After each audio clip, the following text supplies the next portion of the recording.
കഴിഞ്ഞാല് പൃഥ്വി, ജലം, വായു, അഗ്നി, ആകാശം. ഇതാണ് അത് അടങ്ങി, എല്ലാം പ്രകൃതി ഫുള്ളായിട്ട് അതിലടങ്ങി. എന്നാൽ ഈ പറഞ്ഞ പഞ്ചഭൂതങ്ങളും നമ്മുടെ പഞ്ചേന്ദ്രിയങ്ങളുമായിട്ട് ബന്ധമുണ്ട്.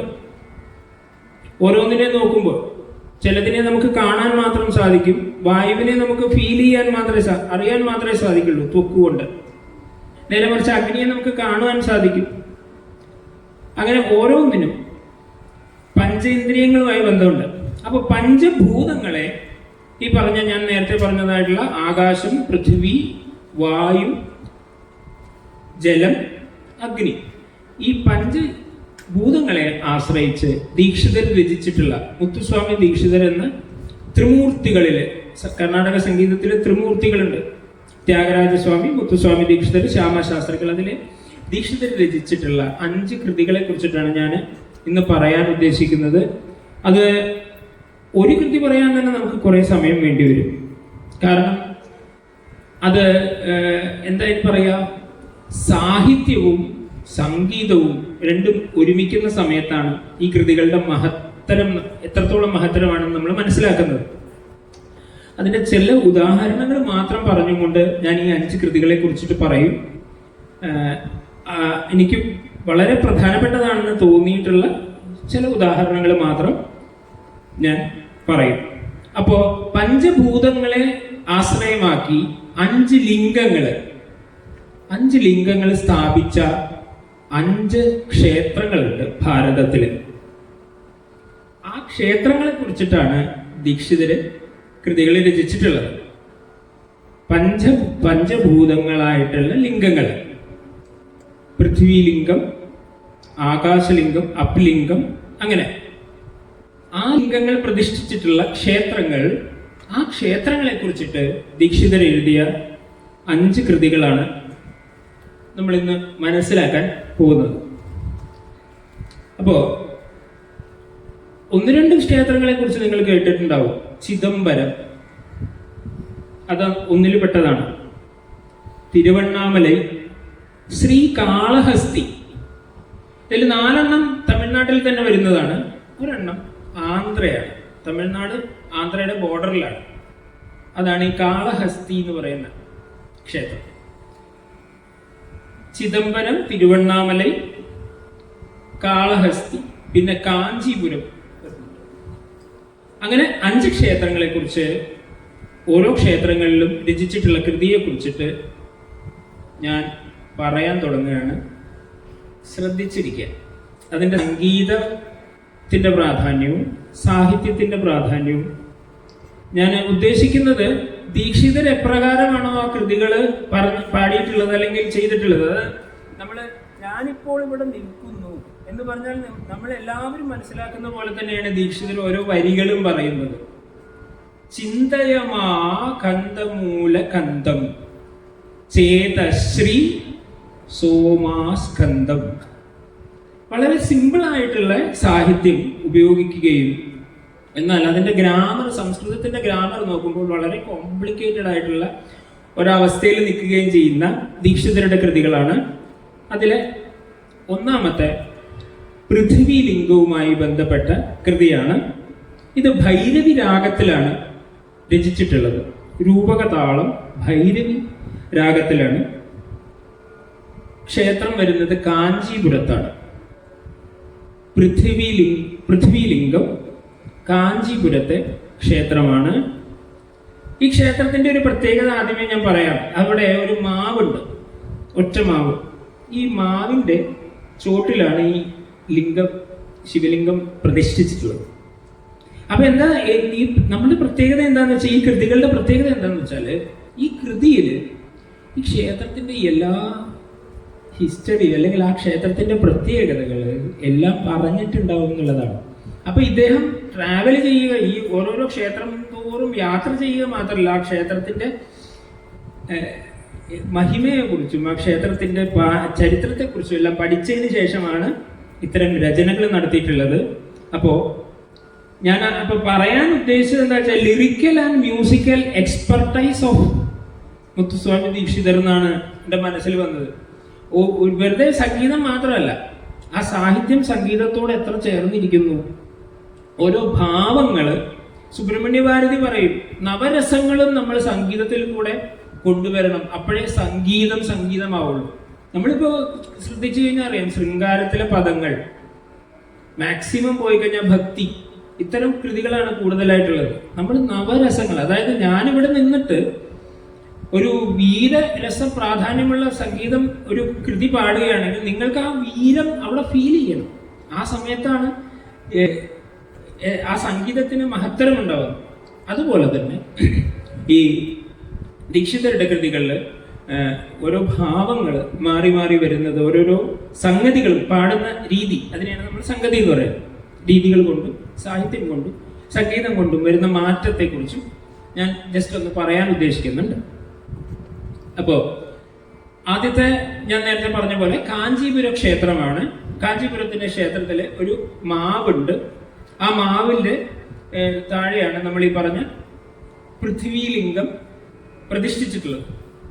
കൂടാതെ ആ ക്ഷേത്രത്തിലെ പ്രതിഷ്ഠയില് ശിവൻ, പാർവതി, കൂടെ മുരുകനും ഉണ്ട്. ഇതെല്ലാം ഞാനിപ്പോ എടുത്തു പറയുന്നത് എന്തിനാന്ന് വെച്ചാൽ ഇതെല്ലാം ആ കൃതിയിൽ പരാമർശിച്ചു പോകുന്നുണ്ട്. അപ്പൊ അതിന്റെ പല്ലവി ചിന്തയ മാകന്ദമൂല സ്കന്ധം ചേത ശ്രീ, അല്ലയോ ചേതസേ മനസ്സേ, ചിന്തയ മാകന്ദമൂല, മാവിന്റെ താഴെയുള്ള ആ പ്രതിഷ്ഠയെ എന്നും ചിന്തിക്കൂ അല്ലയോ മനസ്സേ. ചേതശ്രീ സോമാസ്കന്ധം, അതെന്താ സംസ്കൃതത്തില് അതിനെ നമ്മൾ പിരിക്കുമ്പോ സ ഉമാ സ്കന്ധം, അതായത് അവിടെ ശിവൻ ഉമയോടും ഉമയോടും സ്കന്ദനോടും മുരുകനോടും ചേർന്നിരിക്കുകയാണ്. അതാണ് ആ പല്ലവിയില് പറയുന്നത്. ഞാൻ എല്ലാം പാടാൻ ഉദ്ദേശിക്കുന്നില്ല, ചില ഭംഗിയുള്ള ഭാഗം മാത്രം പാടാൻ. പക്ഷെ ഇത് തുടക്കം എന്നുള്ള രീതിയിൽ ഞാനൊന്ന് പാടാം. അല്ലെ, തുടക്കം എന്നുള്ള രീതിയിൽ ജസ്റ്റ് ഒന്ന്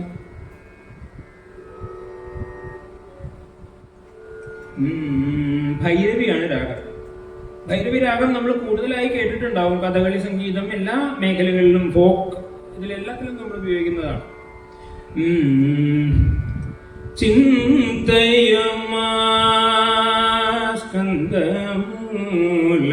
ചിന്തയമൂലകന്ധം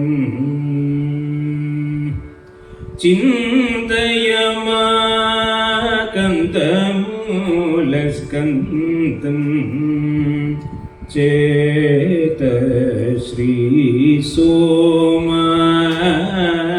സ്കന്ധം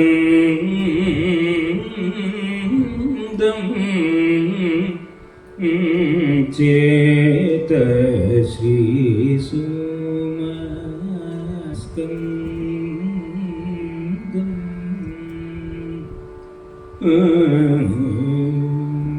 കുറെ സംഗതികളൊക്കെ വരുന്നുണ്ട്. ഞാൻ അതൊന്നും പാടിയില്ല. ഞാൻ നേരത്തെ പറഞ്ഞ പോലെ ഒരു ഇൻട്രഡക്ഷൻ എന്നുള്ള രീതിയിൽ ഞാൻ അതിനെ പാടിയെന്ന് മാത്രമേ ഉള്ളൂ. ഇനി ഞാൻ നേരത്തെ പറഞ്ഞ ഭാവ വ്യത്യാസം അനുപല്ലവിയിൽ വരുമ്പോൾ സന്തതം അഖണ്ഡ സച്ചിദാനന്ദം സാമ്രാജ്യപ്രദ ചരണാരവിന്ദം, ഇതാണ് സാഹിത്യം വരുന്നത്. സന്തതം എപ്പോഴും, അഖണ്ഡ സച്ചിദാനന്ദം ഖണ്ഡമില്ലാത്ത, മുറിവില്ലാത്ത, സത് ശരിയായ ചിദാനന്ദം, സാമ്രാജ്യപ്രദ, എങ്ങനെ ഈ സാമ്രാജ്യത്തെ മുഴുവൻ പ്രദാനം ചെയ്യുന്നതാണ് നമുക്ക്. ഈ പാടുന്നവര് അല്ലെങ്കിൽ ആ ക്ഷേത്രത്തിൽ ആ ലിംഗത്തെ ആരാധിക്കുന്നവര് ഒക്കെ ഈ സാമ്രാജ്യത്തെ വരെ നമുക്ക് പ്രദാനം ചെയ്യുന്നവരാണ്. സാമ്രാജ്യപ്രദ ചരണാരവിന്ദം ആരുടെ? ശിവന്റെ.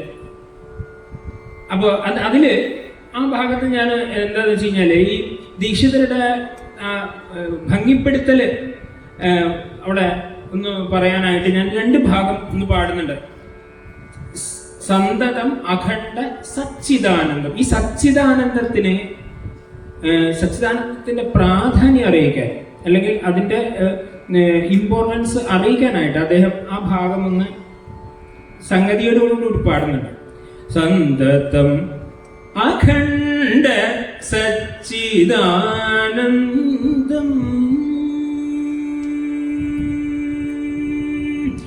ആനന്ദം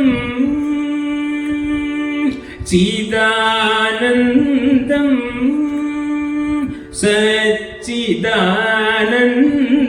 അഖണ്ഡ സച്ചിദാനന്ദം അഖണ്ഡ സച്ചിദാനന്ദം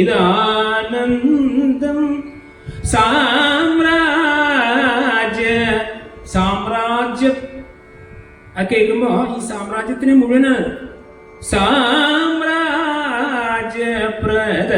ചരണാര. അത് കഴിഞ്ഞിട്ട് സാമ്രാജ്യം ഒന്നും കൂടി കാണിക്കാനായിട്ട് സാമ്രാജ്യ. ഇപ്പൊ കിട്ടിയത് ചെറുതാണെന്ന് തോന്നുകയാണെങ്കിൽ നിങ്ങൾക്ക് കൂടുതൽ വരാനാ. സാമ്രാജ്യപ്രദ ചരണാര. ഇത്തരത്തില് ആ ഭാവത്തെ കൊണ്ടുവരാനായി ദീക്ഷിതര് കുറെ അതവിടെയാണ് സംസ്കൃതവും സാഹിത്യവും കൂടെ ചേരുമ്പോൾ ഉണ്ടാകുന്ന ഒരു ഭംഗിയാണ്. ഇനി അതിന്റെ ചരണഭാഗം ഇപ്പൊ ഒന്ന് മംഗളകരമന്ദഹാസം പാടുന്നില്ല കേട്ടോ ഞാൻ. വദനം മാണിക്യമയ കാഞ്ചി സദനം. അപ്പൊ സ്ഥലമുദ്രയായി കാഞ്ചി സദനം. മുദ്രകൾ ഒക്കെ കാണിക്കുക. അതായത് ഞാൻ ആരാണ് രചിച്ചത്, ഞാൻ രചിച്ചതാണ് എന്ന് തിരിച്ചറിയാനായി ഗുരുഗുഹ എന്ന മുദ്ര ഉണ്ടാവും.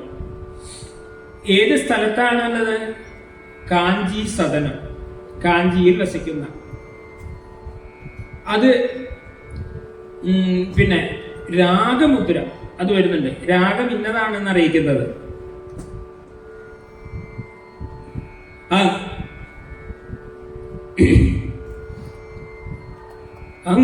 അംഗസൗന്ദര്യ.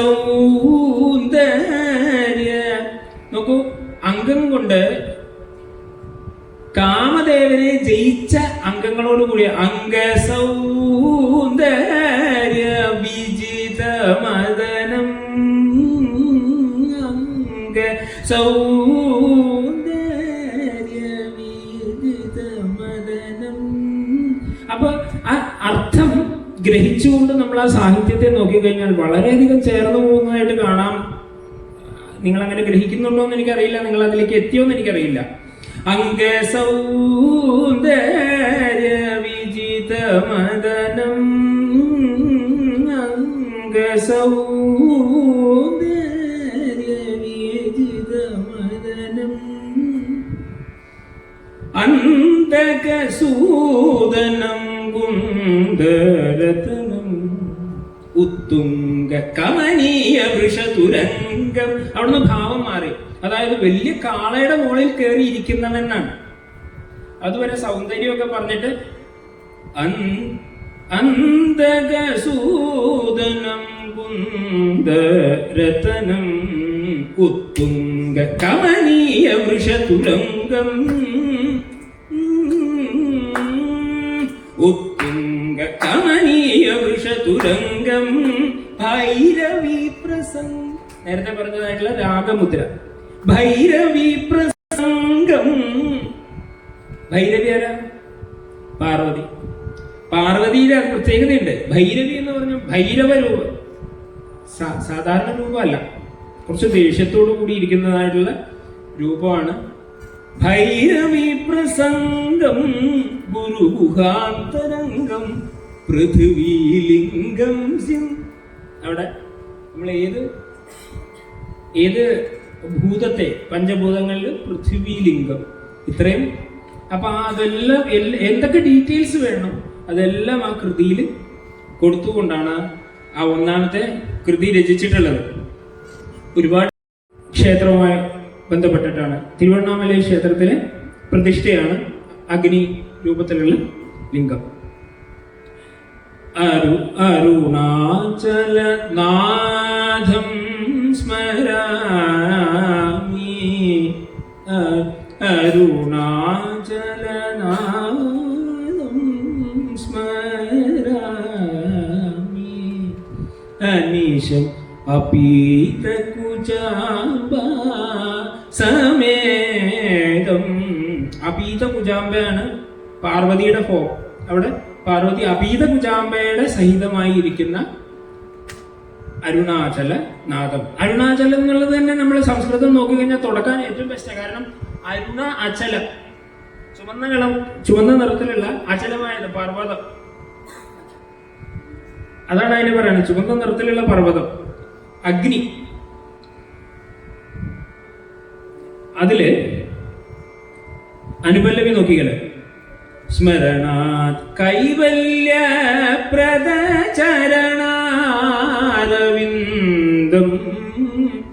തരുണാദിത്യ കോടി സംകാശ ചിദാനന്ദം കരുണാരസാദികന്തം ശരണാഗത സുരവൃന്ദം. അപ്പൊ തരുണ, കരുണ, ചരണ ഇത്തരത്തിലുള്ള പ്രാസമായിട്ടുള്ള വാക്കുകൾ ഉപയോഗിക്കുന്നതോടുകൂടി കുറേ കൂടി കേൾവിക്ക് അതിന് സുഖം ഉണ്ടാവുകയാണ്. പിന്നെ അതിന്റെ അനുപല്ലവി ചരണം നോക്കിയാൽ അപ്രാകൃത തേജോമയലിംഗം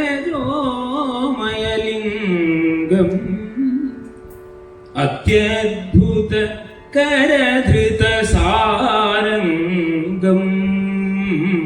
സാരംഗം, സാരംഗ രാഗത്തിന്റെ മുദ്രയായി. അപ്രമേയ അപർണാബ്ജഭൃംഗം ആരൂഢോത്തുംഗ വൃഷതുരംഗം. അതിലും പറയുന്നുണ്ട് വൃഷതുരംഗം എന്നുള്ള വാക്ക്. കാളയുടെ മുകളിൽ കയറി സഞ്ചരിക്കുന്നു. ഇത്തരത്തില്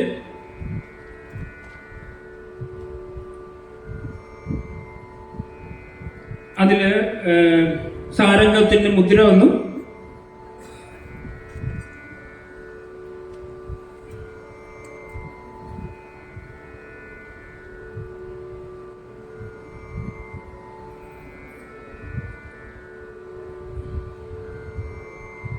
ലാസ്റ്റ് ഭാഗത്ത് ഈ ദീക്ഷിതർക്ക് മധ്യമകാല സാഹിത്യം എന്നുള്ള ഒരു രീതിയുണ്ട്. അതായത് സാധാരണ പോകുന്ന സ്പീഡിൽ നിന്നും വ്യത്യസ്തപ്പെട്ട് പെട്ടെന്നൊരു ഇത്തിരി സ്പീഡ് കൂട്ടുക. അതാണ് അപ്രാകൃത തേജോമയലിംഗം അത്യദ്ഭുത കരധൃത സാരംഗം അപ്രമേയ അപർണാബ്ജഭൃംഗം ആരൂഢോത്തുംഗ വൃഷതുരംഗം വിപ്രോത്തമ വിശേഷാന്തരംഗം വീരഗുരുഗുഹ താര പ്രസംഗം. അത് സ്പീഡായി. സുപ്രദീപ മൗലി വിധൃത ഗംഗം സുപ്രകാശജിത സോമാഗ്നി പതംഗം. അത് ഗംഭീര ഒരു പ്രയോഗം. അത് സ്വപ്രദീപ മൗലി വിധൃത ഗംഗം സ്വപ്രകാശജിത. സ്വന്തം പ്രകാശം കൊണ്ട് എന്തിനെ ജയിച്ചു? സ്വപ്രകാശജിത സോമാഗ്നി പതംഗം.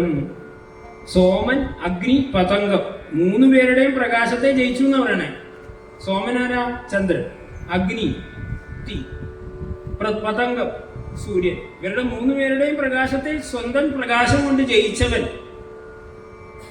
മനസ്സിലായോ? അപ്പോ മൂന്നാമത്തെ കൃതി സാരംഗ.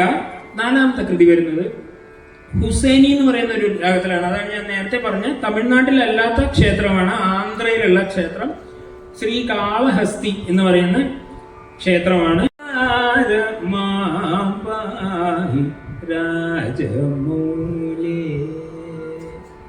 ഇത്തരത്തിലാണ് ആ കൃതി രചിച്ചിട്ടുള്ളത്. അതുപോലെ അതിന്റെ അനുപല്ലവിയില് പാകാതി വിധി ഹരി പ്രാണമയ കോശ.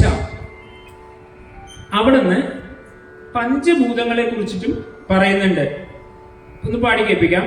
പാകാതി വിധി ഹരി പ്രാണമയ കോശ നീലാകാശ ഭൂമി സലിലാഗ്നി പ്രകാശ ശിവ. അല്ല, കേട്ടില്ലേ? മനസ്സിലായോ? പഞ്ചഭൂതങ്ങളെ കേട്ടോ? നിങ്ങള് ശ്രദ്ധിച്ചോ? പാകാതി വിധി ഹരി പ്രാണമയ കോശ. അവിടെ മാത്രമല്ല അനിലാകാശ ഭൂമി, അനിലാകാശ ഭൂമി സലിലാഗ്നി. കേട്ടില്ലേ അഞ്ചെണ്ണം? അല്ലേ? കേട്ടോ? അനില, ആകാശ, ഭൂമി, സലില, അഗ്നി. അപ്പൊ ഇത്തരത്തിൽ പ്രതിപാദിച്ചു ഓരോന്നും ഞാൻ പറഞ്ഞതാണ്, ഇത്തരത്തിൽ പ്രതിപാദിച്ചു പോവുകയാണ് ഓരോ വിഷയങ്ങളും. വളരെ സിമ്പിളാണ്. ആദ്യമായിട്ട് കേൾക്കുമ്പോൾ നിങ്ങൾക്ക് ചിലപ്പോൾ ബുദ്ധിമുട്ട് തോന്നുന്നുണ്ടാവും. പക്ഷെ ഇന്നു മുതൽ തന്നെ നിങ്ങൾ ദീക്ഷിതരുടെ കൃതികൾ കേൾക്കാൻ തുടങ്ങുക. ഒരു 10 ദിവസം കഴിയുമ്പോൾ വ്യത്യാസം ഉണ്ടാവും. തീർച്ചയായിട്ടും അതിനെ ആസ്വദിക്കാനായിട്ട് നിങ്ങൾക്ക് സാധിക്കും. ഞാൻ സംസ്കൃതം സബ്ബായിട്ട് പഠിച്ചതാണ്. പക്ഷെ അതാണ് ഞാൻ നേരത്തെ പറഞ്ഞ ചിദംബര ക്ഷേത്രമാണ് കേട്ടോ. ചിദംബരത്തെ ശരിക്കും നമ്മൾ തമിഴ്നാട്ടിൽ ചിത്രമ്പലം എന്നാണ് പറയാ. അതാണ് ചിദംബരമായി മാറിയിട്ടുള്ളത്. ആനന്ദ നടന പ്രകാശം ചിദീത്സഭേഷം ആശ്രയാമി ശിവകാമ വല്ലീശം. ശിവകാമ വല്ലീശം, വല്ലിയോട് കൂടിയ അദ്ദേഹത്തെ ഞാൻ ആശ്രയിക്കുന്നു. ഭാനുകോടി കോടി സംകാശം. ഭാനുകോടി, സൂര്യനെ മാത്രം പറഞ്ഞിട്ടില്ല, അതിന്റെ കോടി കോടി പ്രകാശത്തോട് കൂടിയാണ്. അതില് ശീതാംശുഗംഗാധരം നീലകന്ധ ശ്രീകേദാരാദിക്ഷേത്ര. ശ്രീകേദാര ക്ഷേത്രം, അവിടെ രാഗത്തിന്റെ മുദ്രയും വന്നു, ക്ഷേത്രമുദ്രയും വന്നു. ഭൂതേശം ശാർദൂല ചർമാംബരം ചിദംബരം, ക്ഷേത്രമുദ്ര വന്നു. ഭൂസൂര ത്രിസഹസ്രമുനീശ്വരം വിശ്വേശ്വരം നവനീത ഹൃദയം സദയ ഗുരുഗുഹതാലവദം വേദവേദ്യം വീതരാഗിണമപ്രമേയ അദ്വൈത പ്രതിപാദ്യം സംഗീതവാദ്യ വിനോദ താണ്ഡവ. അതായത് ചിദംബരം പറഞ്ഞു കഴിഞ്ഞാൽ ശിവന്റെ നടനം ചെയ്യുന്ന ശിവന്റെ രൂപമാണ് അവിടെ ഉള്ളത്. അതാണ് ലാസ്റ്റ് പ്രതിപാദിച്ചിട്ടുള്ളത്. സംഗീത വാദ്യ വിനോദ താണ്ഡവ. അങ്ങനെ ആ കൃതിയും രചിച്ചിട്ടുള്ളത്. അങ്ങനെ പഞ്ചഭൂതങ്ങളെ കുറിച്ചിട്ട് ദീക്ഷിതർ രചിച്ചിട്ടുള്ള 5 കൃതികളെ കുറിച്ചിട്ടാണ് ഞാൻ പറഞ്ഞത്.